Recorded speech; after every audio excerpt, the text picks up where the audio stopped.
ญาณในว่าที่จะออกมาคุยมาล้มเนาะบางทีเพิ่นอาจจะคิดว่าทั้งบาโบหรือว่าทีมงานบาโบเนี่ยบ่เอาจริงบ่หรือว่าจังไดพี่น้องเนาะสำหรับเรื่องนี้ก็โอ้ติดตามพี่น้องติดตามเพราะว่าเพื่อเฮาสิได้เรียนรู้และสิได้จดจำไว้ว่ามันเป็นแนวใดเนาะพี่น้องเนาะเอาพี่น้องทุกคำมาขออนุญาตทั้งบาโบและทีมงานเพิ่นเนาะขอเอาคลิปเพิ่นมาให้ FC ของทุกคำเบิ่งไว้นึงพี่น้องเนาะประมาณ 7-8 นาทีพี่น้องเดี๋ยวทุกคำจะพา FC ของทุกคำไปเบิ่งไปชมว่าเพิ่นไปแจ้งความอยู่บกส.เนาะเมืองปากเซพี่น้องเนาะแล้วก็ไปเบิ่งนำกันพี่น้องเป็นจังไดบกส.เมืองปากเซหรือว่าถนนบ้านเฮาเดือประเทศลาวเป็นจังไดไปเบิ่งไปชมกันเลยพี่น้องเนาะน้องเดียนี่เคยเข้ามาสถานีตำรวจไหมตั้งแต่เกิดยังบ่เคยเข้ามาในเทื่อมีปัญหาบ่เคยมีย่านเรื่องคดีบ่ย่านแบบจะได้บ่มันจะเสียกับใครย่านแต่นี่คือจำเป็นเนาะเราต้องป้องกันตัวเองบ่ตอนเขามาห้องให้แม่เกี่ยวข้าวรอทุกคนเกี่ยวปล่อยให้แม่กับน้องเกี่ยวข้าวรอน้องเขาเดินทางมา100 กว่ากิโลเพื่อมาแจ้งดำเนินคดีกับคนที่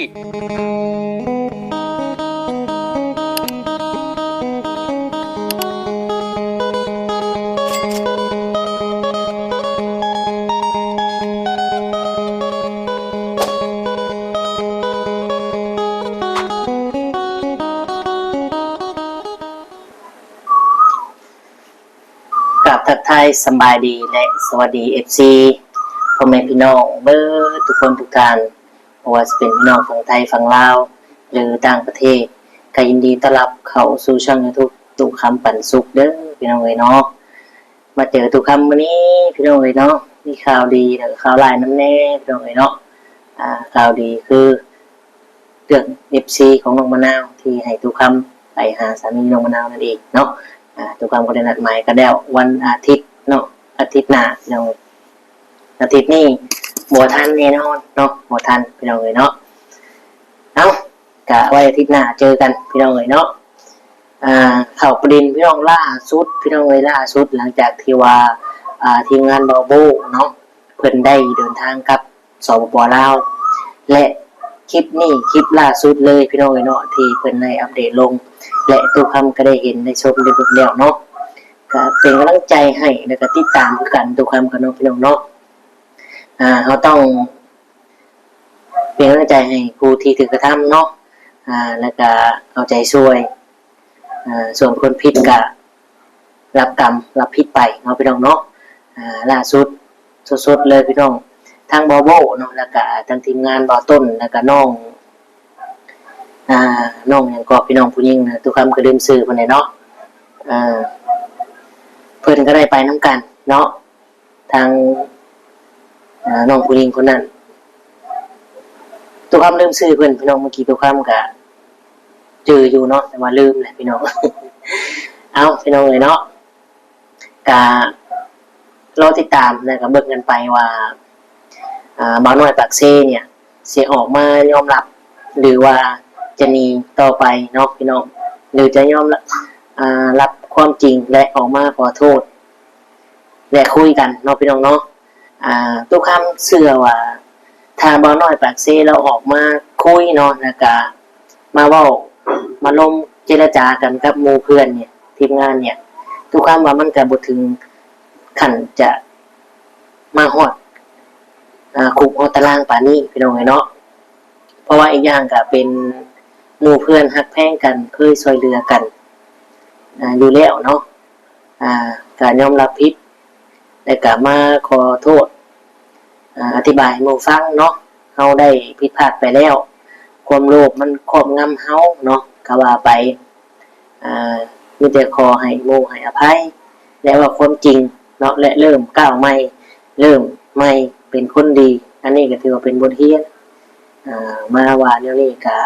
ทีมงานเพิ่นเนาะหรือว่าเบาโบทั้งเบาต้นทั้งเบาผู้ที่ถูกกระทำนั่นแหละเพิ่นอาจจะให้อภัยเนาะดีกว่าเฮาเฮ็ดแบบนี้พี่น้องเนาะทำผิดแล้วยอมรับผิดก็คือลูกผู้ชายตัวจริงเนาะและสังคมก็ย่อมให้อภัยผู้กระทำผิดแล้วขอโทษและยอมปรับเปลี่ยนใหม่พี่น้องเนาะเห็นบ่ ยกตัวอย่างเช่นองคุลิมานผู้ที่ว่าเจ้าของเป็นอสูรกายเนาะเป็นคนร้ายขาคนนับพันเนาะพระพุทธเจ้าก็ได้ไปโปรดและไปตัดให้ทางองคุลิมานได้ฟังเนาะและองคุลิมานนั้นก็ได้บวชเป็นภิกษุของพระพุทธเจ้าในชื่อใหม่หิงสกะพี่น้องเห็นบ่ตอนแรกก็ไม่มีใครยอมรับเนาะได้แล้วเราก็เป็นคนดีตรัสรู้ได้เนาะองคุลิมานนั่นแหละพี่น้องเห็นบ่สังคมก็ให้อภัยและพร้อมติดตามสนับสนุนให้เจ้าทำดีต่อไปเนาะซึ่งเพิ่นเมื่อนั่นก็เพิ่นได้ลงคลิปอีกพี่น้องเนาะลงคลิปอีกแล้วก็ถ่ายลงว่าไปซื้อรถเงินชดเงินอย่างอวดเนาะพี่น้องเนาะอันนี้ก็คือทางเบาน้อยปักเซ่พี่น้องเนาะซึ่งหมูมีเกิดที่อย่างเพิ่นเอากิริยามารยาทแบบว่าที่จะออกมาคุยมาล้มเนาะ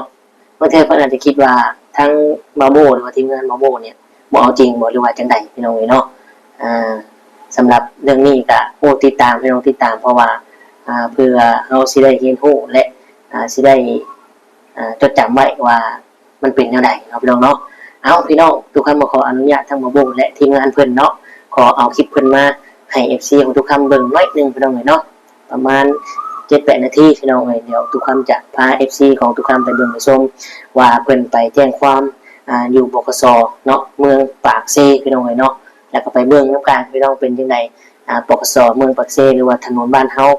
หรือประเทศลาวเป็นจังไดไปเบิ่งไปชมกันเลยพี่น้องเนาะเอาก่อนไปก็ฝากพ่อแม่พี่น้องกดไลค์กดแชร์กดติดตาม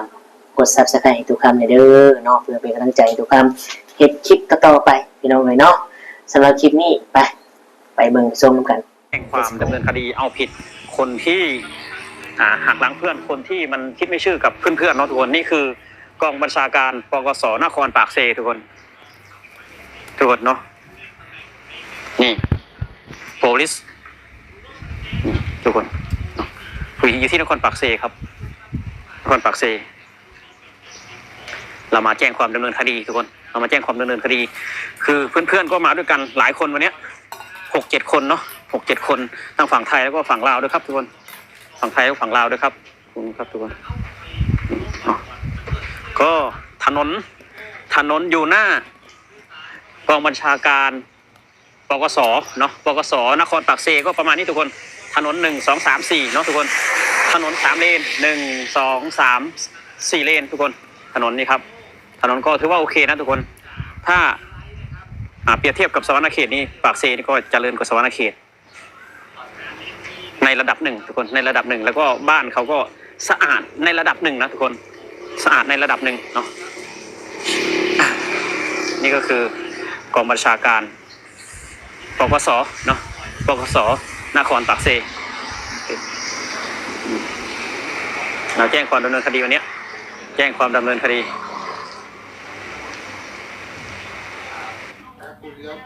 แจ้งความดำเนินคดี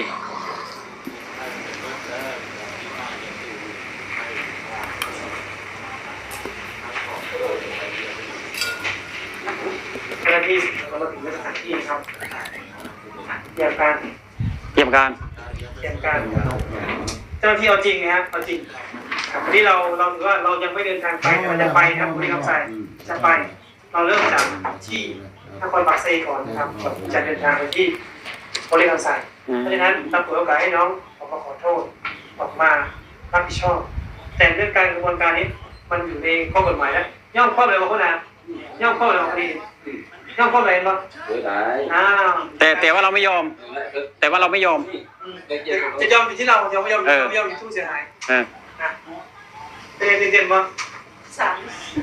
สั่นก็ว่าไงวะสั่นตัวแล้วตัวสั่น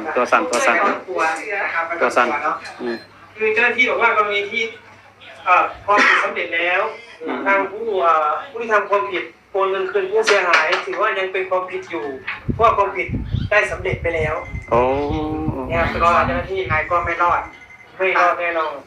นะครับ ต่อให้โอนตังคืนยังไงก็ไม่ร คื อ อ ดนะครับ เจ้าหน้าที่บอกว่าเราจะไม่ได้ไปจับตัวตอนนี้เราจะทำเรื่องก่อนและขอทางอัยการทางศาลเนาะเพื่อจะ ไปทีละขั้นตอน การทีละขั้นตอน ครับอ่ะจะไปแบบบุ้มบามเลยไม่ได้เนอะมันต้องมีแต่ละสเต็ปแต่ละขั้นตอนนะครับผมครับยังไงครับ ว่าครูมันจะถือว่า ใช่ได้ไหม ครับผม ก็ถือว่าเดี๋ยวเราไปถ่ายรูปข้างหน้ากัน เราสู้ข้างหน้าโอเคปะ เอกสารส่วนตัว ปล่อยให้อันเจ้าหน้าที่ทำงานเนาะเราก็ออกไปข้างนอกคือ เวลาเจ้าหน้าที่ทำงานเราก็ไม่สามารถถ่ายได้โอเคครับทุกคนเข้าใจครับ นี่เราไม่ซื้อ ว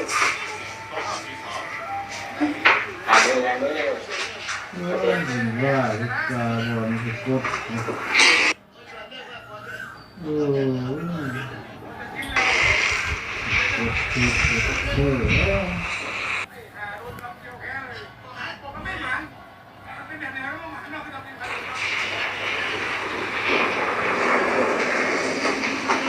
ตามมีโล่เลยรถปกสเนาะเพื่อนเนาะโพลิสลาวครับทุกคนโพลิสลาวรถยี่ห้ออะไรเพื่อนยี่ห้ออะไรคุณใดปะ เป็นต่าง ฮะตัวจิต้าหรือเนี่ย อ่าไม่ใช่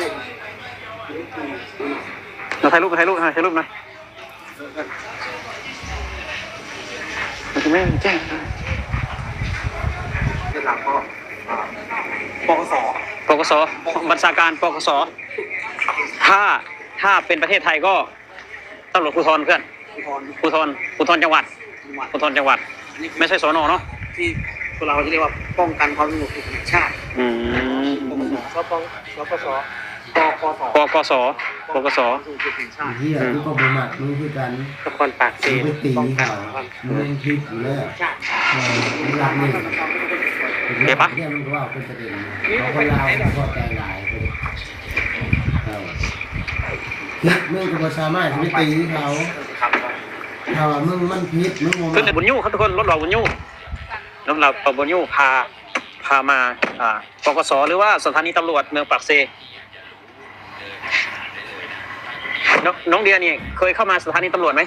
ตั้งแต่เกิด ถ้าเขาเคยเขา ยังบ่เคยเข้ามาในเครือ มีปัญหาเขาเคยมี ย่านเรื่องคดีบ่ อย่าแบบจะได้บ้างมันจะเสียกับใครอยาก แต่นี่คือจำเป็นเนาะเราต้องป้องกันตัวเองบ่ตอนเขามาห้องให้แม่เกี่ยวข้าวรอทุกคนเกี่ยวปล่อยให้แม่กับน้องเกี่ยวข้าวรอน้องเขาเดินทางมา100 กว่ากิโลเพื่อมาแจ้งดำเนินคดีกับคนที่กระทำความผิดเนาะคือน้องเขาเพิ่งอายุ24 ปีเนาะ24 ปีเขาก็ไม่เคยเข้ามาแบบว่าห้องการตำรวจหรือว่าสถานีตำรวจเนาะเดินทางมาด้วยทุกคนก็ฝนตกด้วยดูคนที่ได้รับความเดือดร้อนเนาะคนที่ได้รับการกระทำเขาเดินทางมา100 กว่ากิโลแต่คนที่กระทำกับคนอื่นกับนิ่งเฉยทุกคนโอ้โห แดงอยู่จะเป็นเดือใจเลยเนาะผมเนี่ยบริษัทเห็นใครเกิดเลยอยู่แต่เฮาเนี่ยนะผมเป็นคนที่มาสั่งกรรมสั่งเวรเลย แต่ก่อนยอดวิวไลฟ์ป่ะ นอนวิวร้ายครับคอยต้อง10,000 20,000ได้รับแสนเลย แสดงว่า ค คน น ที่ ที่ ท้า ท้า มันเหรอ แม่นแล้วคนที่จ้าเนี่ยเขาก็อยู่ไกลครับคนที่เท่าเนี่ยบ่เคยจักกันนะ ผมรู้จักกันพ่อ บ่จักกันเลยบ่เคยติดตาม2 คนอยู่เลย คือตอนนี้ก็คนที่กระทำเราก็หน้าดำเขาแล้วทุกวันนี้ ต้องเขาคนเดียวเป็นแบบนี้เนาะต้องตัดขาผู้อื่น ใช่ครับผมไม่ดีนะทำแบบนี้แย่มากที่สุด นิ นะ สัยแย่มาก ผมรับไม่ได้นะ ต้องได้รับผลกรรมคนไหนทำดีก็ เราก็ส่งเสริมเนาะครับคนไหนทำไม่ดีก็ปล่อยเวรกรรมตามทัน ผมว่าสักวันเนี่ยกรรมจะย้อนครับ มันก็เริ่มตามแล้วทุกวันนี้เริ่มตามแล้วกรรมมันเริ่มตาม สักวันแล้วตอนนี้แล้ว ตอนนี้แล้วมันตามแล้ว ที่บอกผู้ช่วยจะพาไปไหน ไปตลาดเรา โอเคพี่น้องเนาะตัดภาพมากะเจอตัวครับอีกเช่นเคยพี่น้องเลยเป็นยังไงหลังจากที่ว่าไปเบิ่งไปชมคลิปแล้วเนาะ FC มีความคิดเห็นอย่างไรเนาะว่าเป็นจังใดพี่น้องเลยเอาในเบิ่งแล้วก็พิจารณาแล้วก็ติดตามเบิ่งว่าความจริงจะออกมาแบบใดเนาะพี่น้องเนาะและก็ได้เห็นว่าเพิ่นเนี่ยทีมงานมาโบเนาะหรือว่ามาโบเองเนี่ยได้ไปฮอดปกสหรือว่าสถานีตำรวจนั่นเองเนาะหมองแจ้งทุกข์จากประชาชนและก็ได้เห็นเพิ่นไปอีหลีพี่น้องเลยเนาะไปอีหลีเพราะว่า เป็นอย่างคือต้องถึงขันนี้ฮอดขันนี้เพราะว่ามันมีหลายกรณีเนาะที่ทำให้เจ็บช้ำบอบช้ำน้ำใจหนึ่งเป็นหมู่เป็นเพื่อนกันเคยอยู่เคยกินฮักแพงแบ่งปันซอยกันเนาะแต่มาเหตุกันแบบนี้มันก็เลยเจ็บใจเนาะสองเป็นมิจฉาชีพหลอกลวงโซ่โกงรีดไถทรัพย์ก็ว่าได้เนาะพี่น้องในสิ่งในอย่างเนี่ยทุกคนเนาะหรือว่าXCเพิ่นเนี่ยก็เข้าใจทีมงานเพิ่นก็ฮู้ว่าความรู้สึกที่ถือแบบนี้มันเป็นจังไดเนาะพี่น้องเนาะซึ่งมันทุกคำมองว่าเพิ่นก็เขียนเนาะอยากให้เฮงก็ดีเนี่ยเป็นทุกคำก็บ่ยอมคือกันนะพี่น้องเนาะพอกว่าเฮาจะทำช่องออกมากว่าเฮาสิได้เงินเฮาลงทุนอีกอย่างใดสิ่งใดอย่างเนาะและอีกอย่างก็เพิ่นก็อยากให้ฮู้ว่าบ้านเมืองมีคือมีแปรมีกฎหมายเนาะถ้าว่ากฎหมายเฮ็ดหยังบ่ได้โอ้แย่ไปเนาะแต่ได้อยู่ฝั่งไทยเพิ่นก็รับแจ้งความอยู่ฝั่งลาวเพิ่นก็รับแจ้งความหมดแล้วเนาะมีแต่ว่าบ่าวน้อยปากเซจะทำจังไดต่อพี่น้องเอ้ยมาติดตามกันเนาะถ้าว่าบ่าวน้อยปากเซออกมายอมรับแล้วก็มาขอโทษขอโพยหมู่คู่เนาะฮู้เท่าบ่ถึงการความโลภมันครอบงำเฮาเอ้ยก็ว่าบันไปเนาะอันนี้เพิ่นยืนยันว่าเพิ่นนี่บ่ได้เฮ็ดบ่ได้ผิดเนาะแต่ว่าหลักฐานทางทีมงานออกมาเนี่ยโอ้เนี่ยหนักขนาดพี่น้องเอ้ยเนาะมันออกมาเกี่ยวไปเกี่ยวมาเชื่อมโยงไปสุดมันก็มาตกกับบ่าวน้อยคือเก่าเนาะซึ่งมันแสดงให้เห็นเลยว่าบ่าวน้อยเป็นคนผิดและบ่าวน้อยเป็นคนเฮ็ดอีหลีพี่น้องเอ้ยเนาะ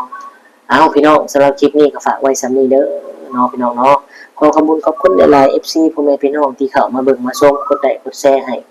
และกด Subscribe ให้ทุกคำเนาะถ้าว่าทุกคำบ่ผิดพลาดประการใดก็กราบขอโทษขออภัยนำหลายๆเด้อ